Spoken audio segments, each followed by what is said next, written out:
Salut à tous, c'est Antoine Moreau. Si vous aimez les voitures, vous êtes au bon endroit. Continuez à regarder cette vidéo, on passe tout de suite au sujet du jour. À la fin du siècle dernier, les systèmes d'alimentation des moteurs à essence ont commencé à se moderniser massivement, les bons vieux carburateurs ont été remplacés par des injecteurs plus simples et de haute technologie, contrôlés par l'électronique. Cependant, des dispositifs d'alimentation en carburant obsolètes continuent de fonctionner correctement sur de nombreuses voitures domestiques. Si vous n'êtes pas un expert en la matière et que vous envisagez d'acheter une voiture d'occasion, il vous sera utile de comprendre la différence entre un moteur à injecteur et un moteur à carburateur. Concept général des carburateurs. Le principe de fonctionnement de ces dispositifs repose sur la carburation. Le carburant est mélangé à l'air et alimente le collecteur. Grâce à la raréfaction créée par les pistons du moteur, l'appareil lui-même est installé sur la bride du collecteur d'admission et reçoit l'essence de la pompe à action mécanique au moyen d'un tube. L'air est aspiré dans les chambres par le haut à travers un élément filtrant et est contrôlé par des tiges et des câbles. Le corps du carburateur abrite la chambre du flotteur et de nombreuses petites pièces qui fonctionnent dans le cadre de plusieurs systèmes. Le mécanisme de démarrage avec le clapet d'air et l'ouverture actionnée par le diaphragme. Le système principal de dosage du carburant comprend des papillons, des diffuseurs et deux groupes de gicleurs, à carburant et à air. Ces derniers se trouvent dans des puits et fonctionnent avec des tubes d'émulsion. Les canaux de ralenti, où sont placés les gicleurs de dosage d'essence et d'air. Le dispositif d'enrichissement forcé du mélange carburant-air, la pompe d'accélération. L'économiseur et l'éconostat sont des systèmes supplémentaires qui améliorent le fonctionnement du carburateur. Remarque.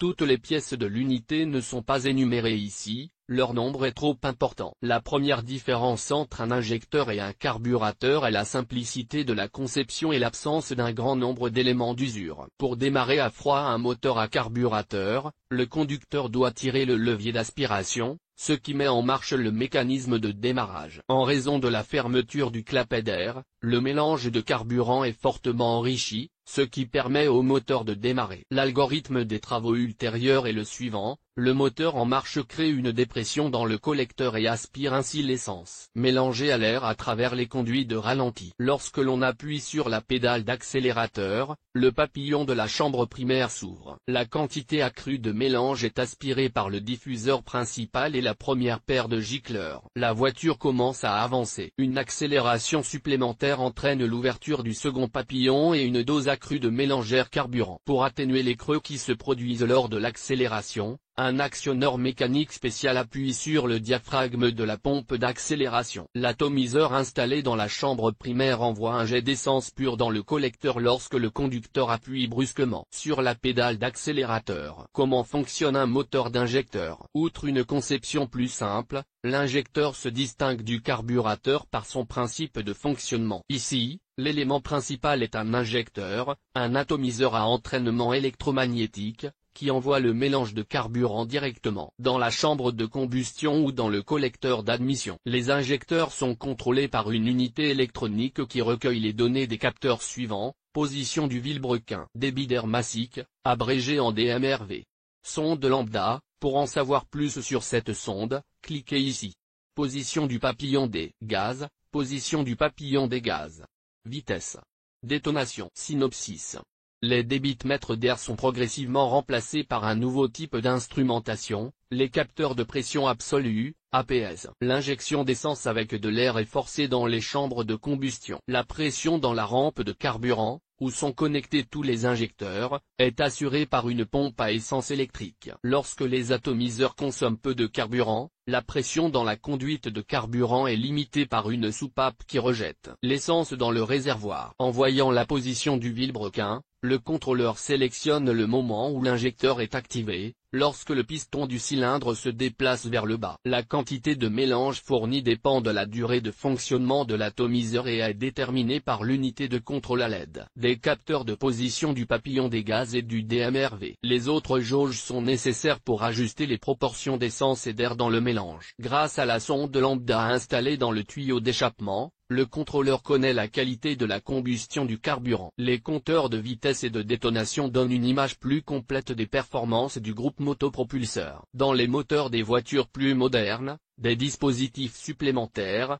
des capteurs d'Arbracam, sont placés, ce qui permet à l'unité électronique de surveiller les phases de distribution des gaz. Comparaison des systèmes d'alimentation en carburant. Pour résumer brièvement, la différence entre un carburateur et un injecteur est la suivante: le premier permet au moteur d'aspirer le mélange combustible par un système de trous calibrés, le second alimente de force les cylindres en carburant par l'intermédiaire d'injecteurs. La commande du carburateur est entièrement mécanique. Seules les modifications les plus récentes sont équipées de soupapes électromagnétiques, qui fonctionnent à partir de contrôleurs primitifs de ralenti forcé, PCX. L'alimentation en carburant des injecteurs est entièrement contrôlée par l'électronique. L'injecteur est une rampe d'injection dont le nombre est égal au nombre de cylindres. Un carburateur est une unité mécanique complexe composée de nombreuses petites pièces. Les injecteurs sont soit proches des chambres de combustion, soit intégrés à celle-ci. Le carburateur est boulonné à un collecteur commun qui distribue le mélange au cylindre. L'essence nécessaire à la carburation est fournie par une pompe actionnée par le vilebrequin. La rampe d'injection reçoit le carburant d'une pompe à essence électrique immergée dans le réservoir. Référence. Le principe de l'injecteur est réalisé depuis longtemps dans les moteurs diesel. Les atomiseurs délivrent du carburant propre directement dans les cylindres pendant la course de compression. Malgré la complexité de sa construction et l'abondance de petits éléments, le carburateur est plus facile à entretenir de ses propres mains. L'automobiliste peut démonter l'unité, nettoyer les gicleurs, remplacer les membranes ou ajuster le niveau d'essence dans la chambre du flotteur. Ce n'est pas aussi facile avec l'injecteur, il est beaucoup plus difficile de trouver des défauts dans le circuit électronique ou les capteurs. Mais ici, la fiabilité du système joue un rôle, le carburateur doit être entretenu tous les 20 000 km. Et les injecteurs doivent être nettoyés tous les 40 000 à 50 000 km. La durée de vie des capteurs n'est pas inférieure à 50 000 km. Pendant cette période, le carburateur devra être démonté 2 fois. Il faut tenir compte du fait qu'en cours de fonctionnement, les gicleurs et les membranes sont souvent obstrués et deviennent inutilisables. En termes de performance, l'injecteur est également gagnant, et voici pourquoi. L'injection forcée facilite le démarrage à froid. Pour la même raison, il est plus facile de démarrer un moteur usé, à faible compression, qui n'est pas en mesure d'aspirer le carburant du carburateur. L'électronique assure un dosage et un rapport plus précis entre l'essence et l'air dans le mélange, ce qui se traduit par une augmentation de la puissance du moteur et une réduction de la consommation de carburant. Pour ces raisons, les conducteurs de voitures équipés d'un injecteur ne reviendront jamais au carburateur, et la jeune génération n'en sait rien. La méthode obsolète d'alimentation en carburant n'est conservée que sur certaines voitures de sport et sur les voitures domestiques ayant un kilométrage élevé.